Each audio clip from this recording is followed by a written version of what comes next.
إن الحمد لله نحمده ونستعينه ونستغفره ونؤمن به ونتوكل عليه ونعوذ بالله من شرور أنفسنا ومن سيئات أعمالنا من يهده الله فلا مضل له ومن يضلله فلا هادي له وأشهد أن لا إله إلا الله وحده لا شريك له وأشهد أن محمدا عبده ورسوله اللهم صل على محمد وعلى آل محمد كما صليت على إبراهيم وعلى آل إبراهيم إنك حميد مجيد اللهم بارك على محمد وعلى آل محمد كما باركت على إبراهيم وعلى آل إبراهيم إنك حميد مجيد أما بعد فإن خير الحديث كتاب الله وخير الهدي هدي محمد صلى الله عليه وسلم وشر الأمور محدثاتها فإن كل محدثة بدعة وكل بدعة ضلالة والضلالة في النار أما بعد فأعوذ بالله السميع العليم من الشيطان الرجيم من همزه ونفخه ونفسه بسم الله الرحمن الرحيم وكان يأمر أهله بالصلاة والزكاة وكان عند ربه مرضيا وقال تعالى يا نوح إنه ليس من أهلك إنه عمل غير صالح فلا تسألني ما ليس لك به علم إني أعظك أن تكون من الجاهلين وقال تعالى واجعل لي وزيرا من أهلي هارون أخي اشدد به أزري وأشركه في أمري كي نسبحك كثيرا ونذكرك كثيرا إنك كنت بنا بصيرا.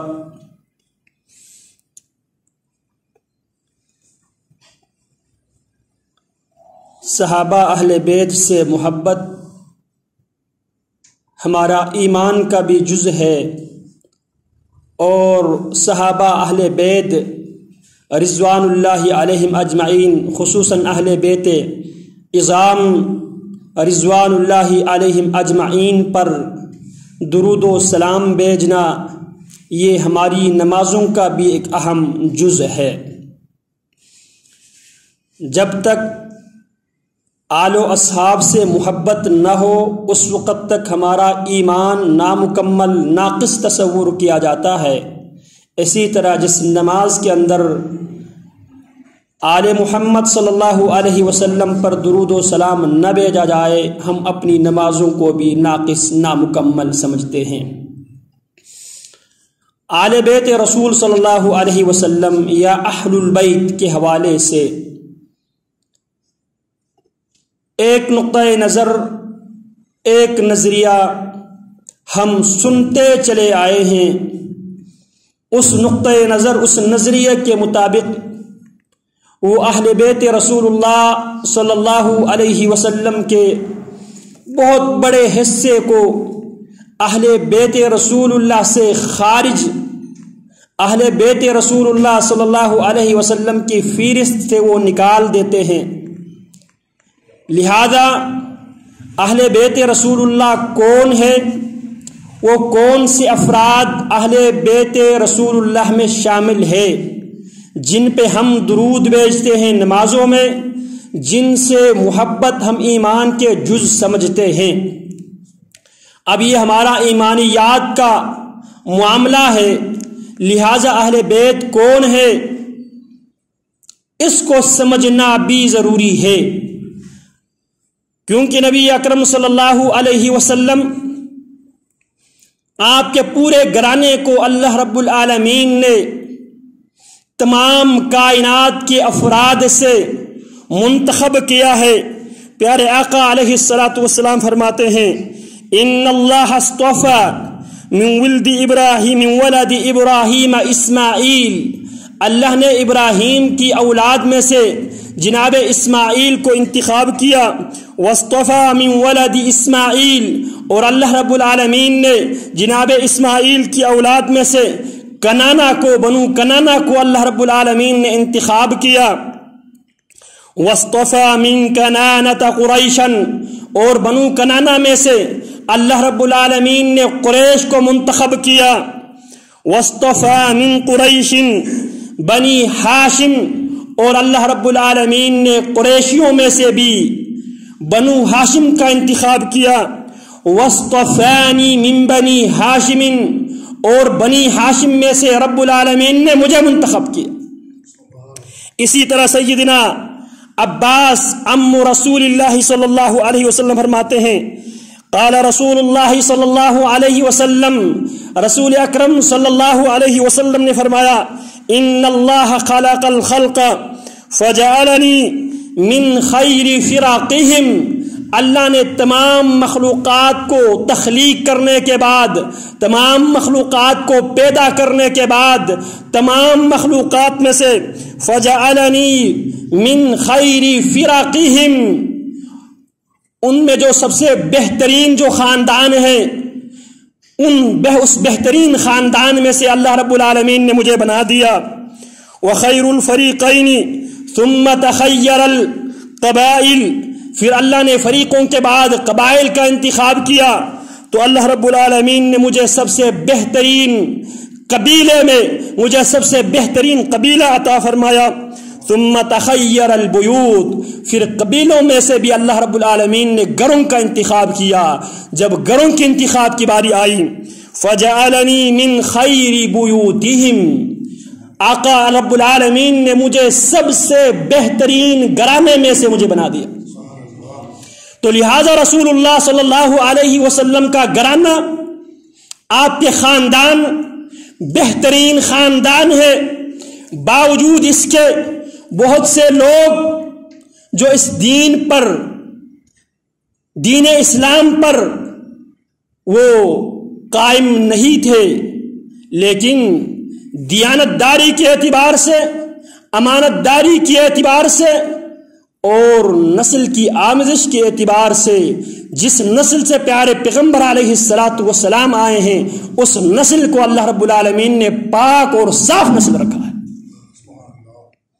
تو لہذا اہل بیت رسول اللہ صلی اللہ علیہ وسلم کے جو گھرانے ہیں، اب ہم اہل بیت کسے مانتے ہیں؟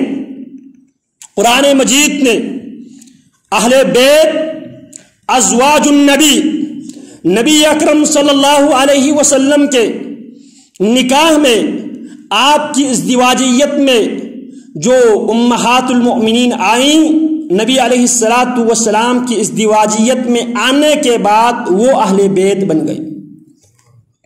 سیدہ عائشہ، سیدہ خدیجہ، سیدہ سودا، سیدہ میمونہ، سیدہ حفصہ رضوان اللہ علیہن اجمعین، یہ نبی علیہ الصلاۃ والسلام کی زوجیت میں آنے کے بعد اہل بیت میں شامل ہوئے.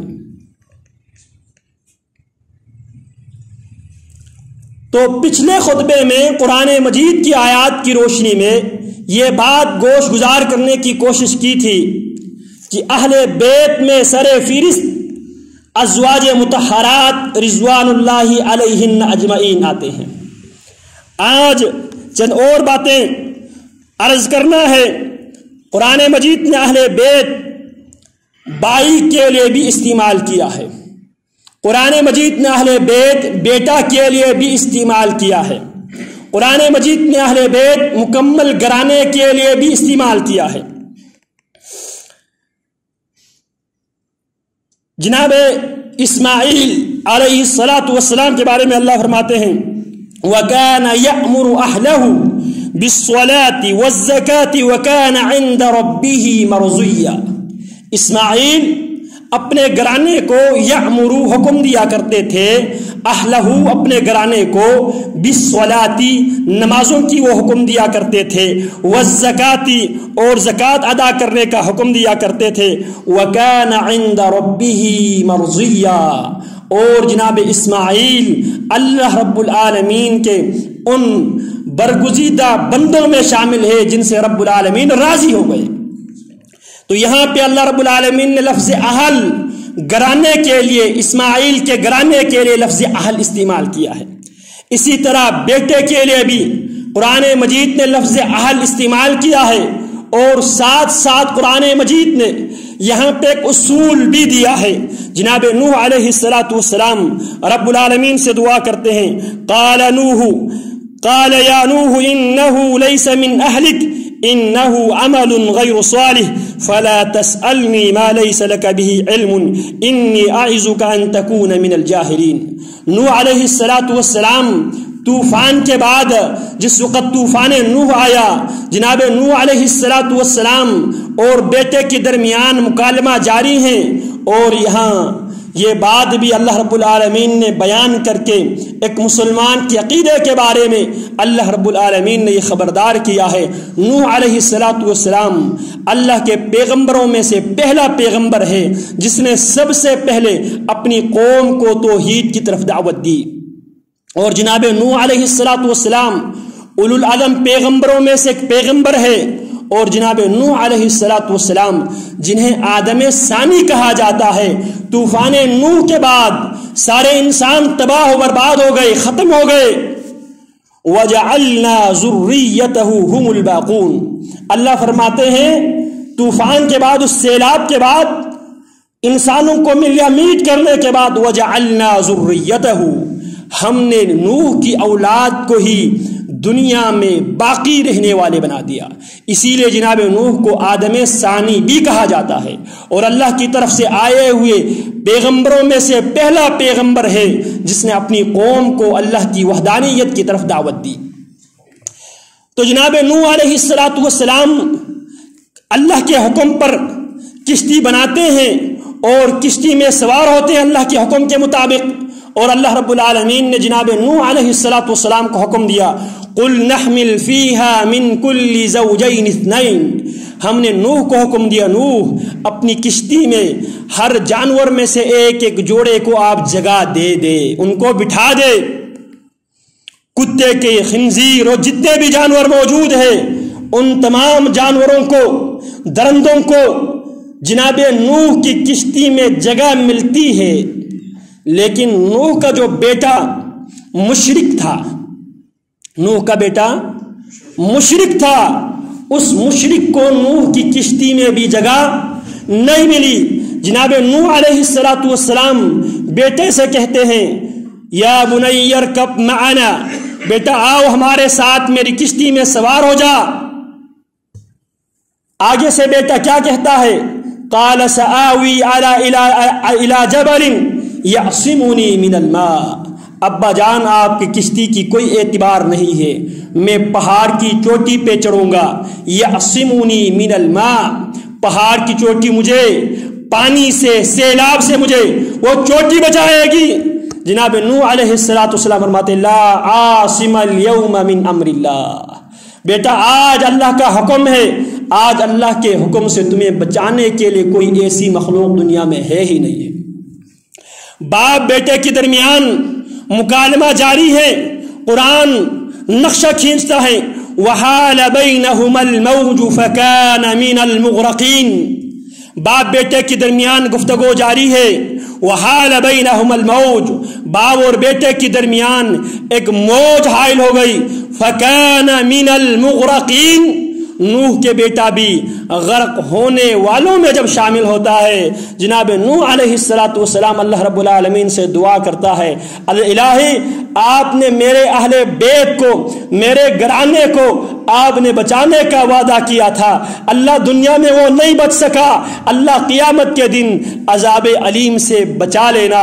اللہ فرماتے ہیں یا نوح قال یا نوح انہ لیس من اہلک، اللہ فرماتے ہیں نوح انہو لیس من اہلک، جو تیرا ویسے نسبی بیٹا ہے تیرے پشت سے، تو اور تیری بیوی کی درمیان ایک جائز تعلقات کی بنیاد پر یہ بیٹا پیدا ہوا ہے۔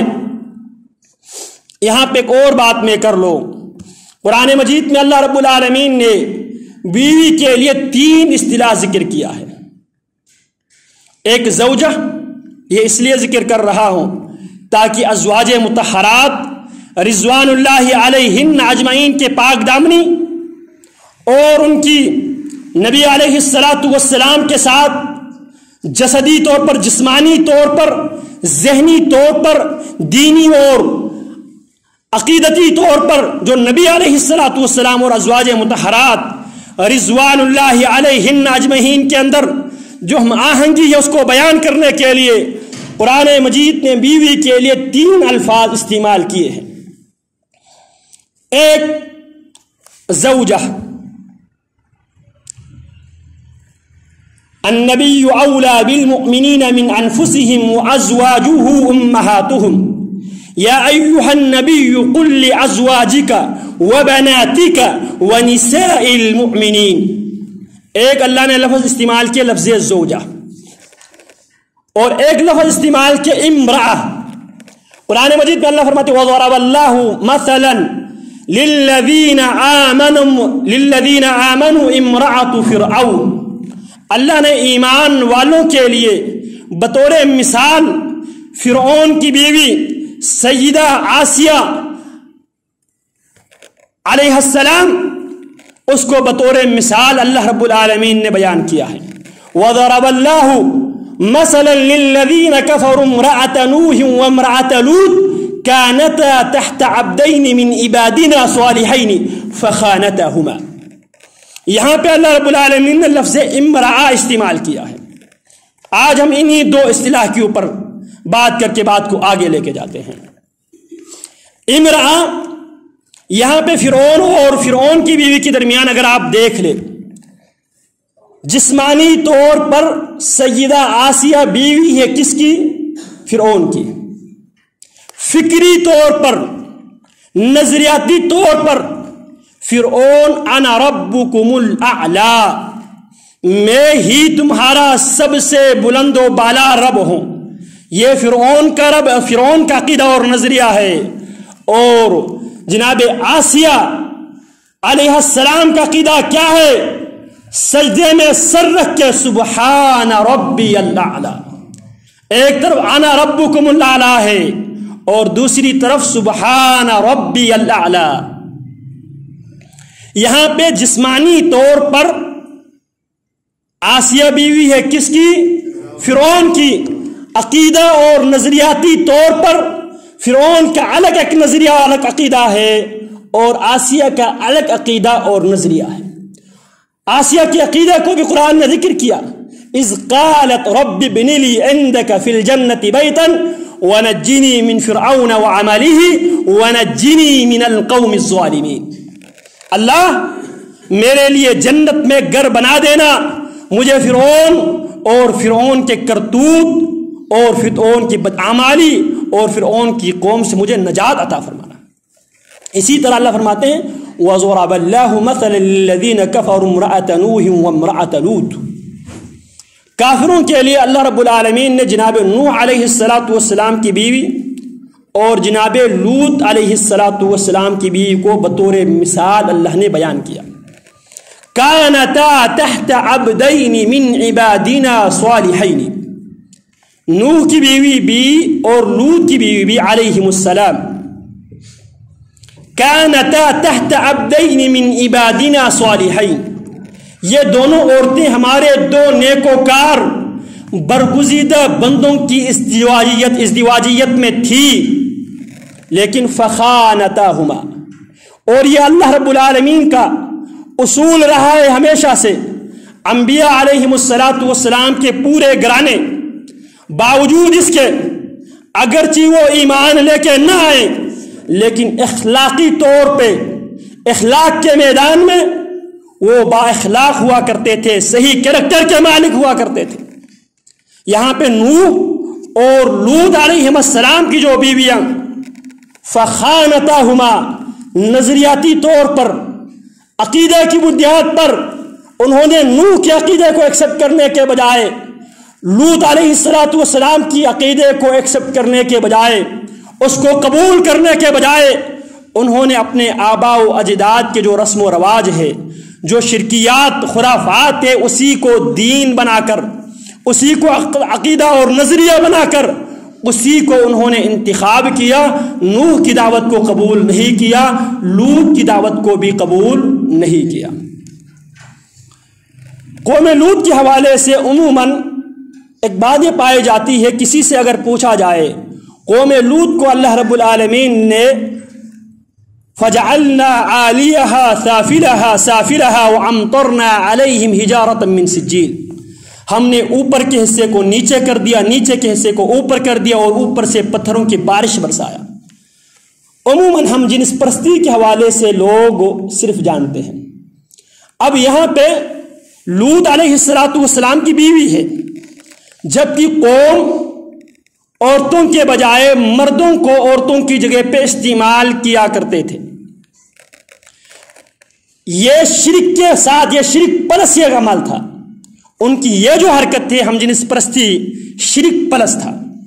تو لہٰذا جناب لوط علیہ السلام کی بیوی وہ مشرکہ تھی، ہم جنس پرست نہیں تھی۔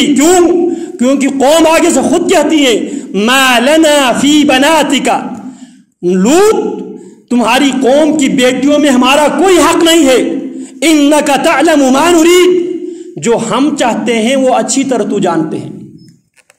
تو قوم لوط عذاب میں مبتلا ہوئے شرک پلس ہم جنس پرستی کی وجہ سے۔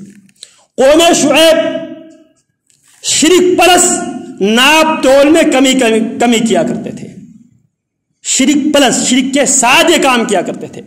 تو یہاں پہ جناب لوط علیہ السلام کی جو بیوی تھی وہ مشرکہ تھی، عقائد و نظریات میں جناب لوط کا کچھ اور عقیدہ اور اس کی بیوی کا کچھ اور عقیدہ۔ امرا اس عورت کو کہا جاتا ہے جو انسان کے ساتھ جسمانی طور پہ ہم آہنگ ہو، عقیدہ اور نظریات کے بنیاد پہ بعد المشرقین ہو۔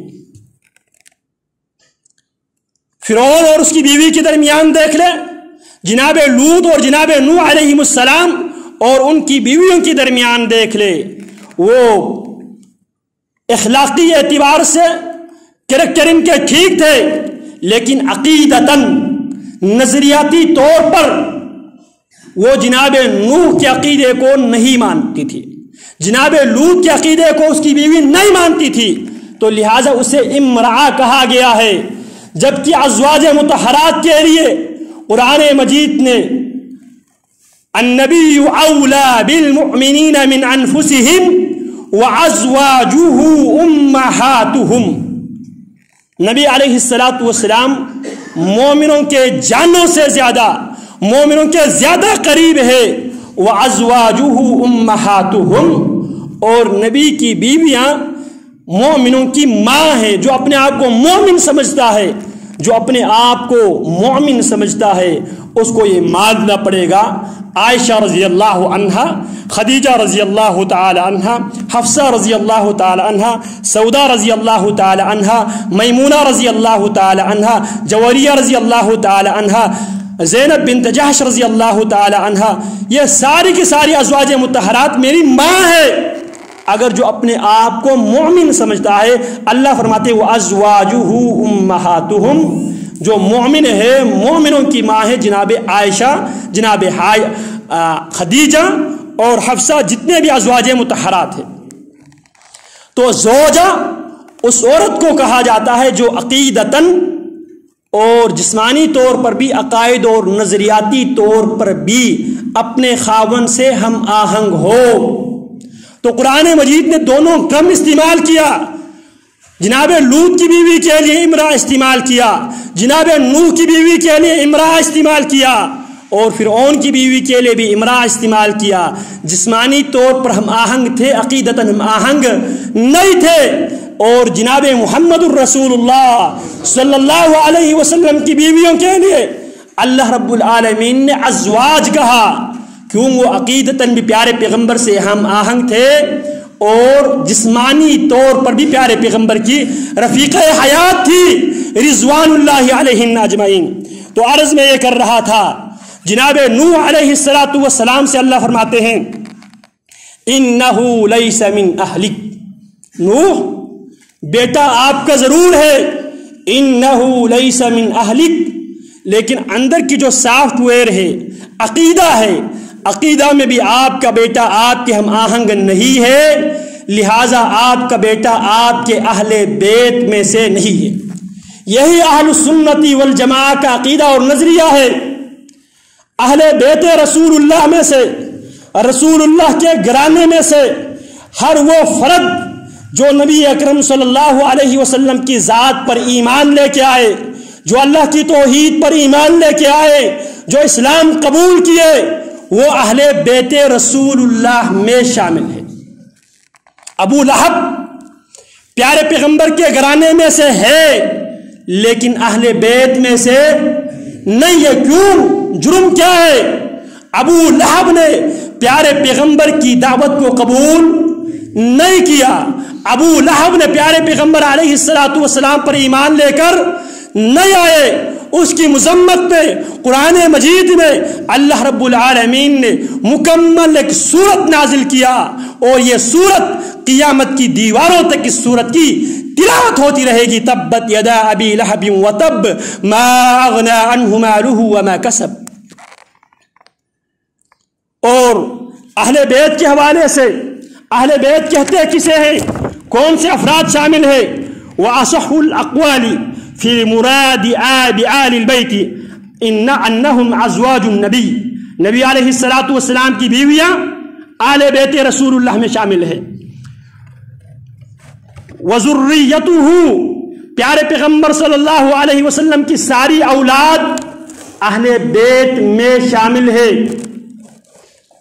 پیارے پیغمبر علیہ السلام کے سیدہ خدیجۃ الکبریٰ رضی اللہ تعالی عنہا کے ساتھ جو نبی علیہ السلام کے اولاد ہوئے، قاسم اللہ کے نبی علیہ السلام کا بڑا صاحب زادہ تھا۔ اسی بنیاد پہ نبی اکرم صلی اللہ علیہ وسلم کی کنیت تھی ابو القاسم صلی اللہ علیہ وسلم۔ پھر عبداللہ نبی علیہ السلام کا دوسرا بیٹا تھا، پھر نبی علیہ السلام کا تیسرا بیٹا ابراہیم بن محمد الرسول اللہ، جو سیدہ ماریہ رضی اللہ تعالی عنہا کے بطن سے ہوئے، ماریہ قبطیہ رضی اللہ تعالی عنہا کے بطن سے جناب ابراہیم پیدا ہوئے، اور جناب ابراہیم پیارے پیغمبر علیہ السلام کی گود سے ہی اللہ کی نبی علیہ السلام کی گود میں ہے، اور نبی علیہ السلام کی گود سے ہی جناب ابراہیم کی روح پرواز کر جاتی ہے، روح نکلتی ہے۔ پیارے پیغمبر علیہ السلام کی آنکھوں سے آنسو جاری ہے۔ آقا علیہ السلام فرماتے ہیں ان العین تدمع والقلب يحزن وانا بفراقك لمحزونون یا ابراہیم ولا نقول الا ما يرضى ربنا۔ پیارے پیغمبر فرماتے ہیں ان العین تدمع، بیٹا آنکھوں سے آنسو جاری ہے، والقلب یحزن، بیٹا دل غم سے بھرا ہوا ہے، وَإِنَّا لَمَحْزُونُونَ بِفِرَاقِكَ یا ابراہیم، بیٹا تیری جدائی سے ہم پورے آل بیت غم زدہ ہے، وَلَا نَقُولُ إِلَّا مَا يَرْضَى رَبُّنَا، لیکن مصیبت کی اس گھڑی میں بھی محمد الرسول اللہ صلی اللہ علیہ وسلم اور آل بیت کی زبان سے وہی بات نکلے گی ما یرضى ربنا، جس بات کو نکالنے سے ہمارا رب راضی ہوتا ہو۔ الذین اذا اصابتهم مصیبہ قالوا انا للہ وانا الیہ راجعون۔ اسی طرح پیارے پیغمبر علیہ السلام کی اولاد میں حضرت زینب جو نبی علیہ السلام کی بڑی صاحبزادی ہے، اور جناب زینب حضرت زینب رضی اللہ تعالی عنہا کی جو شادی ہوتی ہے ابو العاص بن ربیع سے۔ ابو العاص بن ربیع بنو امیہ سے تعلق رکھتا تھا۔ پیارے پیغمبر کی 4 صاحبزادیوں میں سے 3 صاحبزادیوں کا رشتہ پیارے پیغمبر نے بنو امیہ کے ساتھ کروایا۔ 4 صاحبزادیوں میں سے 3 صاحبزادیوں کو پیارے پیغمبر علیہ السلام نے جس خاندان میں رشتے دیے وہ بنو امیہ کے خاندان تھے۔ حضرت زینب رضی اللہ تعالی عنہا یہ ابو العاص بن ربیع الاموی ان کی عقد میں اللہ کے نبی علیہ السلام دیتے ہیں، اور باقی 2 بیٹیوں کا رشتہ رقیہ اور ام کلثوم یہ بھی نبی علیہ السلام کی بیٹیاں ہیں، لیکن جو لوگ اہل بیت کے دعوے کرتے ہیں وہ نبی علیہ السلام کے ان صاحبزادیوں کی انکار کرتے ہیں، جبکہ قرآن فرماتے ہیں یا ایھا النبی قل لازواجک وبناتک ونساء المؤمنین، اے میرے پیغمبر اپنی بیویوں سے کہہ دو، اپنی بیٹیوں سے کہہ دو۔ کوئی یہ اعتراض کر سکتا تھا امت کی ساری بیٹیاں پیارے پیغمبر علیہ السلام کی روحانی بیٹیاں ہیں؟ اللہ رب العالمین کو یہ معلوم تھا، اللہ رب العالمین نے یہاں پر بھی کوئی کمی نہیں چھوڑا۔ وَنِسَاءِ الْمُؤْمِنِينَ، اپنی بیویوں سے بھی کہہ دیں، بیٹیوں سے بھی کہہ دیں، وَنِسَاءِ الْمُؤْمِنِينَ، اور تمام مومن خواتین سے کہہ دیں۔ تو یہاں پہ بنت نہیں کہا، بنات، بنت ان کی جمع ہے، 3 سے اوپر ہو اسے جمع، 3 اور 3 سے اوپر کے لیے جمع کا صیغہ استعمال ہوتا ہے۔ وَبَنَاتِكَ، اور اپنی بیٹیوں سے، اپنے صاحبزادیوں سے کہہ دے۔ تو سیدہ رقیہ اور ام کلثوم رضی اللہ عنہما، ان کو یہ کے بعد دیگر اللہ کے نبی علیہ السلام نے جناب عثمان ابن عفان رضی اللہ تعالی عنہ کے عقد میں دیتے ہیں، اور جناب عثمان ابن عفان رضی اللہ تعالی عنہ کس خاندان سے تعلق رکھتے تھے؟ بنو امیہ سے۔ تو نبی علیہ السلام کے اہل بیت میں پہلے نمبر پر ازواج النبی رضوان اللہ علیہن اجمعین، دوسرے نمبر پر نبی علیہ السلام کے اولاد، اور تیسرے نمبر پر نبی علیہ السلام کے بنو ہاشم کے سارے وہ کلمہ گو مسلمان، وہ نبی علیہ السلام کے اولاد میں سے ہیں۔ بنو ہاشم جو نبی علیہ السلام کے جد امجد تھے، نبی علیہ السلام کا پردادا تھا جناب ہاشم۔ ہاشم کے 2 بیٹے تھے۔ لوگ کہتے ہیں کہ آپ اہل بیت کو نہیں مانتے، ہمارا عقیدہ سن لو۔ ہاشم کے 2 بیٹے تھے، ایک کا نام شیبہ جس کو بعد میں عبد المطلب کے نام سے مشہور ہوا، اور دوسرا کا نام اسد۔ ایک ہاشم بن اسد بن ہاشم، اور دوسرا عبد المطلب بن ہاشم۔ عبد المطلب کی نسل سے اس کی نسل آگے تک بڑھی، لیکن جو عبد المطلب کی بھائی اسد ہے، اسد کی صرف ایک ہی بیٹی تھی، اور وہ بیٹی فاطمہ بنت الاسد، فاطمہ بنت اسد بن ہاشم رضی اللہ تعالی عنہا۔ یہ ہاشم کی بیٹی ہے، ہاشم کا بیٹا اسد، اور اسد کی بیٹی کون ہے؟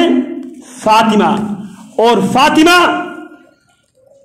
اہل بیت رسول اللہ میں سے سیدنا علی المرتضی، سیدنا جعفر ابن ابی طالب، سیدنا عقیل ابن ابی طالب رضوان اللہ علیہم اجمعین، ان سب کی والدہ ماجدہ تھی، اور ان کی بہن سیدنا علی کی بہن سیدہ ام ہانی رضی اللہ تعالی عنہا، یہ بھی صاحبزادی ہے جناب ابو طالب کی، اور صاحبزادی ہے فاطمہ بنت اسد کی، اور اسد بیٹا ہے ہاشم جو نبی علیہ السلام کے جد امجد ہے۔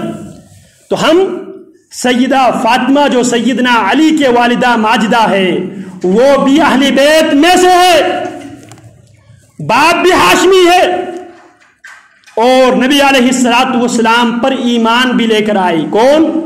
سیدہ فاطمہ بنت اسد بن ہاشم، اور نبی علیہ السلام کا نسب کیا ہے؟ محمد ابن عبداللہ ابن عبد المطلب ابن ہاشم۔ اور سیدہ فاطمہ کا نسب کیا ہے؟ فاطمہ بنت الاسد بن ہاشم، جو نبی علیہ السلام کی چاچی تھی، چاچی۔ تو آل بیت میں، آل بیت رسول میں اب بنو عبد المطلب میں سے، بنو اسد میں سے ایک سیدہ فاطمہ بنت اسد جو سیدنا علی مرتضیٰ اور سیدنا جعفر، سیدنا عقیل رضی اللہ تعالی عنہم اجمعین کے والدہ ماجدہ تھی، بنو اسد میں سے یہ خاتون اہل بیت میں شامل ہے، کیونکہ ہم بنو ہاشم کے تمام ان افراد کو اہل بیت مانتے ہیں جو نبی علیہ الصلوۃ والسلام پر ایمان لے کر آئے۔ پھر جناب عبد المطلب کی اولاد میں سے جناب حمزہ رضی اللہ تعالی عنہ کیا اہل بیت میں سے نہیں ہے؟ جناب عباس رضی اللہ تعالی عنہ کیا اہل بیت میں سے نہیں ہے؟ اور جناب حارث بن عبد المطلب کی اولاد، جو بعد میں حارث کی اولاد بھی مسلمان ہوئے، جناب حارث بن عبد المطلب کے سارے وہ افراد جو مسلمان ہوئے وہ بھی اہل بیت میں سے ہے۔ اور مزے کی بات یہ ہے، اسی حارث بن عبد المطلب کی اولاد میں سے، انہی کی نسل میں سے ایک جلیل القدر امام جو اہل السنہ والجماعہ کے 4 مشہور اماموں میں سے ایک مشہور امام ہے، جنہیں ناصر السنہ کہا جاتا ہے، ابو عبداللہ محمد ابن ادریس الشافعی رحمہ اللہ رحمۃ واسعہ، یہ بھی اہل بیت میں سے تھے، اور یہ حارث بن عبد المطلب کی نسل میں سے ہے۔ کون؟ اہل سنہ والجماعہ کے ہاں 4 مشہور ائمہ گزرے ہیں، امام ابو حنیفہ نعمان ابن ثابت الکوفی رحمہ اللہ رحمۃ واسعہ، یہ سارے ہمارے امام ہیں۔ لوگ ہمارے بارے میں پروپیگنڈا کرتے ہیں کہ ہم ائمہ کرام کو نہیں مانتے، امام ابو حنیفہ رحمۃ اللہ علیہ کو نہیں مانتے۔ امام ابو حنیفہ رحمۃ اللہ علیہ ہمارے امام ہے، امام مالک رحمۃ اللہ علیہ ہمارے امام ہے، امام شافعی رحمۃ اللہ علیہ ہمارے امام ہے، امام احمد بن حنبل رحمۃ اللہ علیہ ہمارے امام ہے۔ ان کے علاوہ دیگر جو ائمہ کرام گزرے ہیں سب ہمارے سروں کے تاج ہے، ان سے محبت ہمارا ایمان کا جز ہے۔ لیکن فرق صرف اتنا ہے، ایک طرف کتاب اللہ کی کوئی آیت آ جائے، دوسری طرف ائمہ کرام میں سے کسی کی ذاتی کوئی رائے، کوئی قول آ جائے، تو اس وقت ائمہ کرام سے محبت کے باوجود، اخوت کے باوجود، الفت اور مودت کے باوجود محبت اپنی جگہ پر قائم ہے، لیکن ہم مکلف ہیں کتاب اللہ کی آیات کو ترجیح دینے پر، ہم پابند ہیں رسول اللہ کی سنت کو ترجیح دینے پر صلی اللہ علیہ وسلم۔ جناب ابو حنیفہ رحمۃ اللہ علیہ کے بارے میں ہمارا عقیدہ ہم سے پہلے امام شافعی رحمۃ اللہ علیہ بیان کر چکے ہیں۔ جناب امام شافعی رحمہ اللہ جب بغداد پہنچے اور جب امام ابو حنیفہ رحمۃ اللہ علیہ کے حوالے سے گفتگو کی تو فرمانے لگا، لقد زان البلاد ومن عليها امام المسلمین ابو حنیفہ فما للمغربین له نذیر فما للمشرقین له نذیر ولا بالمغربین ولا بکوفہ فرحمت ربنا ابدا علیہ مدى الایام ما قریت صحیفہ۔ سن لو ہمارا عقیدہ ائمہ کے بارے میں، ہماری رب کی رحمتیں ہو امام ابو حنیفہ پر، امام مالک پر، امام شافعی پر، امام احمد بن حنبل پر، امام سفیان ثوری پر، امام اسحاق بن راہویہ پر، امام لیث بن سعد پر، امام بخاری پر، امام مسلم پر، ائمہ مجتہدین پر، فرحمت ربنا ابدا علیہ مدى الایام ما قرئت صحیفہ۔ جب تک دنیا میں قرآن مجید کی تلاوت ہوتی رہے اس وقت تک ائمہ ہدی پر ہماری رب کی رحمتیں ہوں۔ تو میں یہ عرض کر رہا تھا، اہل بیت رسول اللہ میں سے، اہل سنہ والجماعہ کے ائمہ میں سے امام شافعی رحمہ اللہ رحمتا واسعہ یہ بھی اہل بیت میں سے ہیں، اور یہ حارث بن عبد المطلب کی نسل سے ہیں۔ حارث یہ نبی علیہ السلام کی چچا ہے، عبد المطلب کی فرزند ہے، تو لہذا ہمارے نزدیک اہل بیت رسول اللہ صلی اللہ علیہ وسلم سے مراد قرآن مجید کے نص کے روشنی میں، قرآن مجید کی آیات کے روشنی میں ازواج رسول اللہ ہے، اور نبی علیہ السلام کی احادیث کی روشنی میں دیگر بنو ہاشم کے وہ افراد اہل بیت میں شامل ہیں جن پر زکوٰۃ کھانا حرام ہے، اور ان سب سے محبت، ان سب سے عقیدت رکھنا یہ ہمارا جز ہے، ایمان کا جز ہے، اور انہی اہل بیت میں سے آل عبد المطلب میں سے پیارے پیغمبر علیہ السلام کے بعد آل عبد المطلب میں سے بنو ہاشم میں سے پیارے پیغمبر علیہ السلام کے بعد سب سے زیادہ فضیلت ہے تو جناب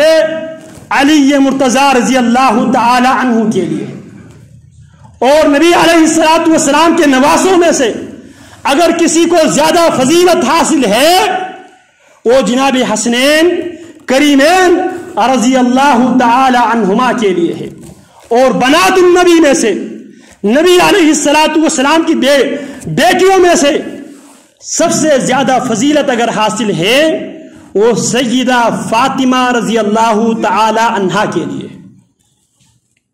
کیوں؟ اس کی بنیادی وجہ یہ ہے دیگر نبی علیہ السلام کی صاحبزادیاں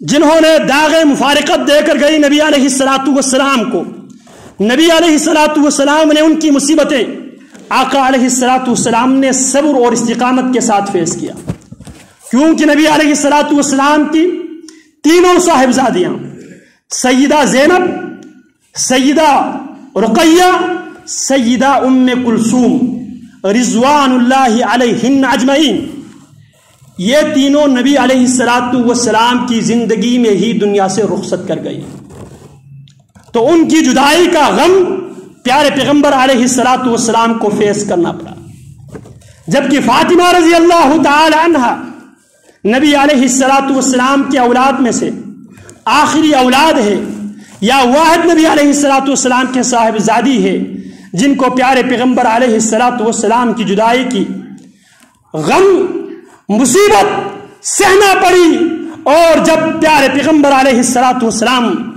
دنیا سے رخصت کر گئے، سیدہ فاطمہ رضی اللہ تعالی عنہا اپنے غم دکھ ان الفاظ میں بیان کرتی ہے، صبت علی مصائب لو انہا صبت علی الایام سرنا لیالیا، صبت علی مصائب لو انہا صبت علی الایام سرنا لیالیا، اللہ اکبر کبیرہ۔ اس سے پہلے نبی علیہ السلام کی تکلیف، آقا علیہ السلام بیمار ہے، آخری ایام ہے، سیدہ فاطمہ آتی ہے، برداشت نہیں ہوتی، نبی علیہ السلام کی تکلیف دیکھ کر چیخ اٹھتی ہے، وا کرب ابی، ہائے میرے باپ کی تکلیف۔ پیارے پیغمبر علیہ السلام بیٹی کو دلاسا دیتے ہیں اور فرماتے ہیں لیس علی ابیک کرب بعد اليوم، بیٹی آج کے بعد تیرے باپ پر کوئی تکلیف نہیں آئے گی، آج تکلیف کا آخری دن ہے۔ پھر سیدہ سے پیارے پیغمبر علیہ السلام نے سرگوشی کی، اور جب پہلی بار نبی علیہ السلام نے ان کے کان میں کچھ باتیں کی، آگے سے رونے لگی۔ پھر نبی علیہ السلام پھر ان کو پاس بلاتے ہیں اور فرماتے ہیں، بیٹی میرے اہل بیت میں سے، کیا کہہ رہے اللہ کے نبی، میرے اہل بیت میں سے سب سے پہلے تو مجھ سے ملنے والی ہے۔ سیدہ مسکراتی ہے، اور امی عائشہ رضی اللہ تعالی عنہا سیدہ سے پوچھتی ہے، فاطمہ بتا دیجئے پیارے پیغمبر نے آپ سے وہ کون سی باتیں کی؟ پہلی فرصت میں آپ کی آنکھوں میں آنسو تھے، دوسری فرصت میں آپ کی چہرے پہ مسکراہٹ تھی۔ آگے سے سیدہ فرماتی ہے، امی جان میں اللہ کی نبی علیہ السلام کے راز افشا نہیں کر سکتی۔ جب پیارے پیغمبر علیہ الصلوۃ والسلام دنیا سے رخصت کر گئے، امی پھر پوچھتی ہے، بیٹی میں ماں ہونے کی حیثیت سے تجھ سے پوچھتی ہوں، مجھے بتاؤ کیا کہتی ہے؟ میں تیری ماں ہونے کی حیثیت سے پوچھتی ہوں، بتاؤ۔